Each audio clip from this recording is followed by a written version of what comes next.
BFM Business, 10h, midi, l'émission 100% placement. Intégral placement, Cédric Decoeur. On vous accompagne au cœur des marchés, on vous donne toutes les clés pour comprendre cette tendance et essayer de l'anticiper au mieux. Nos traders sont à leur poste. Jean-Louis Cussac et Giovanni Filippo sont là ce matin. Bonjour messieurs. Bonjour tout le monde. Giovanni Filippo du côté de Bourse Direct, Jean-Louis Cussac chez Perceval Finance Conseil. Giovanni, pour débuter, tiens, 4564 points. On n'est plus si loin, Antoine Larigauderie nous le disait dès l'entame depuis le centre de contrôle Euronext. On n'est plus très loin du plus haut de l'année.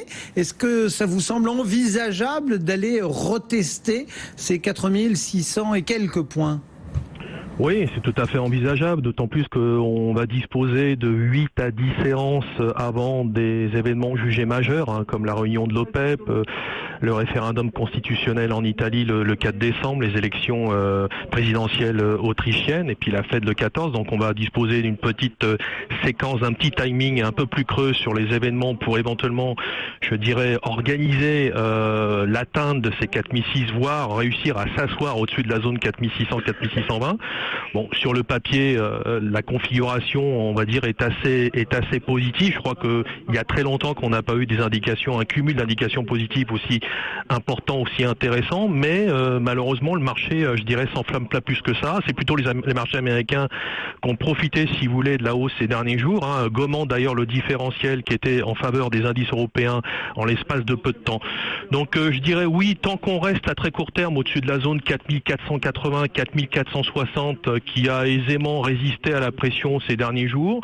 Ça, c'est pour le niveau d'inflexion à très court terme et surtout au-dessus de 4420. Bon, moi, je reste tout de même un petit peu sceptique quant à l'idée, si vous voulez, de s'installer durablement au-dessus de 4600, 4620. Je crois que s'il y a une possibilité de sortir par le haut, à mon avis, elle se fera certainement au cours de la deuxième quinzaine, de décembre, probablement avec une continuité en début d'année 2017, parce qu'on a quand même un certain nombre d'événements assez importants. Vous savez que, notamment au niveau des banques italiennes, elles ont échoué au 13 test en juillet. Ce référendum constitutionnel en Italie est important. Le non ne doit pas l'emporter parce que ça pourrait remettre en cause les plans de recapitalisation de ces banques-là, qui sont très fragiles pour la plupart, pour ne pas les citer. Donc voilà, donc pour l'instant beaucoup de prudence, toujours l'achat sur repli qui est privilégié de ma part, ça a bien fonctionné depuis la mi-juillet en partie basse. Acheter en partie haute, c'est toujours un petit peu délicat avant des événements importants. Donc encore un petit peu de prudence, mais un potentiel qui reste supérieur tant qu'on restera au-dessus de 480, 460. Voilà le sentiment que l'on développe du côté de Bourse Direct. Jean-Louis Cussac, est-ce que vous partagez également ce sentiment ?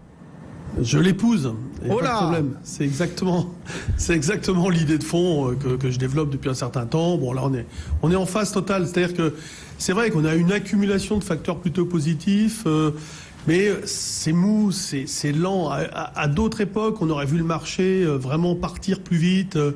Et là, on voit qu'on manque de vitesse, on manque de dynamisme. C'est certainement, évidemment, dû à la prudence de tout le monde, la prudence des gérants d'abord, qui sont très méfiants, qui manquent de visibilité, c'est évident. Et puis même les spéculateurs qui se sont pris des grosses claques ces derniers temps. Ce matin encore, Essilor, quand même, ça fait mal ces trucs-là. C'est vraiment violent, vous voyez. Donc la confiance manque toujours un petit peu. Alors on a envie d'y aller. C'est vrai que depuis hier matin, à cette heure-là, rappelez-vous, je vous disais, moi je paye 4475.